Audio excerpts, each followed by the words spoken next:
गुरुजी, ना काहू सो बोली वो, ना कोई व्यवहार, अपनी कुंवरी किशोरी को जियत निहार निहार। ऐसी स्थिति कब आती है और ऐसी स्थिति लाने के लिए क्या करना पड़ेगा? मात तात सुतदार देह में, मति अरुझय मति मंदा, हित किशोर को होय चकोर तू लख वृंदावन चंदा।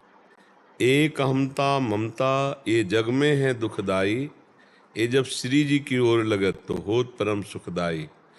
रसिक मंडली में यातन को नीके ढंग लगाओ, दंपति यस गाओ हर्षाओ हितसो रीज रिझाओ। देवन को दुर्लभ या देहि तैने सहज पाई, मन भाई निधि पाई फिर क्यों जान बूझ बिसराई। एक अहमता ममता, अहम और मम, ये जब पूरा श्री जी के चरणों में समर्पित हो जाता है, अहम दासत्व में और ममता प्यारी जी के चरणों में अपार।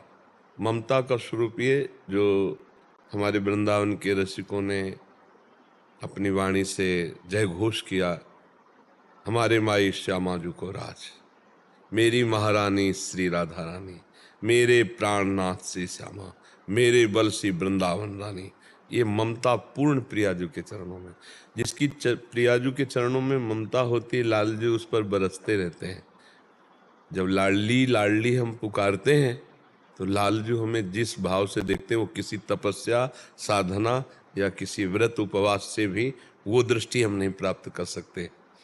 जब हम लालजू का गायन करते हैं तो रंगीली जू की कृपा दृष्टि मिलती है, जब रंगीली जू का गायन करते हैं तो लालजू की कृपा दृष्टि मिलती है। इसलिए हम लाडली लाल दोनों की उपासना करते हैं। पर जब राधा राधा राधा राधा राधा, तो स्वामिनी जू के नाम का ऐसा प्रभाव है कि लालजू बिक जाते हैं। और लालजू को सुख पहुंचा तो मेरी लाडली जू बहुत सुखी होती है। मोको तो भावती ठोर प्यारे के नैनन में, प्यारो भयो चाहे मेरे नैनन के तारे। मेरे तन मन प्राण होते प्रीतम प्री, अपने कोटिक प्राण प्रीतम मोसो हारे। तो हमारी जब अहमता ममता श्री जी के चरणों में समर्पित होती है, तब किंकरी भाव की सिद्धि होती है। जो मंजरी भाव, दासी भाव, सहचरी भाव, जो भी कहा जाए उसे, उसकी सिद्धि होती श्री जी के चरणों की। जब तक श्री जी के चरणों की ठसक नहीं होगी तब तक किंकरी भाव की सिद्धि नहीं होगी। तो जब प्रियाजू के सिवा हमारा कहीं ममत्व ही नहीं है तो हम किससे बोले? जैसे हम बोल रहे हैं तो नाते नेह राम के मनियत सुहृद सुसेव्य जहां लो। जहां तक हम जितनी बात करेंगे, जिससे मिलेंगे, प्रभु के संबंध से, हमारा पर्सनल किसी से संबंध नहीं, पर्सनल संबंध सब हमारे प्रभु स्वरूप हैं। इसलिए हम प्रभु की बात कर रहे हैं। और आंख मूंदी तो अपने प्रभु, इनके कोई किसी का रूप हमारे दिमाग में नहीं आएगा।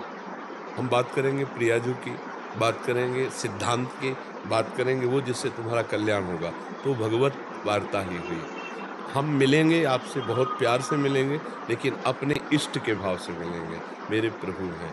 तो हमारी सारी ममता केवल इष्ट के चरणों में हो और अहमता दासत्व में हो, फिर ये स्थिति आ जाएगी, ना कहो सो बोलो ना कोई व्यवहार।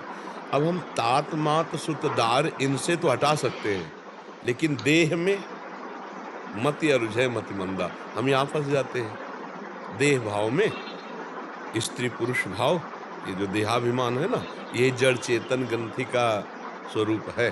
चैतन्य घन आत्मस्वरूप परमात्मा का जो अंश है जीव, और जड़ स्वरूप देह, स्थूल सूक्ष्म कारण, तीन देह। अब ये इसमें इतनी अहमता हो गई है कि सब जगह हम छोड़ सकते हैं, लेकिन इसमें आके अरज गए। अब शरीर राग छूटे तब अनुराग श्री जी के चरणों में। तो शरीर राग छूटने के लिए हमारे महापुरुषों ने साधन बताया है। पहला साधन सर्वश्रेष्ठ महापुरुषों का संग, क्योंकि उनके संग से ही देहाभिमान का नाश होता है। तिनकी संगति रहत जाति कुल मद सब नंसई।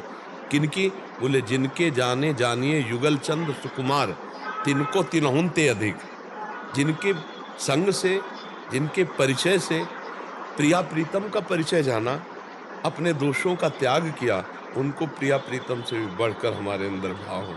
जो गोस्वामी जी इसी को कहते, मोरे मन प्रभु से विश्वासा, राम ते अधिक राम कर दासा। सबसे पहला भगवत प्रेमी महात्माओं रसिकों का संग। फिर दूसरा, जो हमें साधन मिला है वो वर्तमान में साधन है और भविष्य में यही सिद्धि होगा।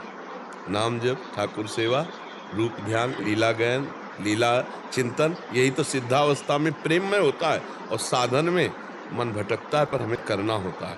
तो आठों पहर हम गुरु प्रदत्त साधना में चित्त को जोड़ें और देह संबंधियों के राग को हटाकर प्रभु के चरणों में समर्पित करें।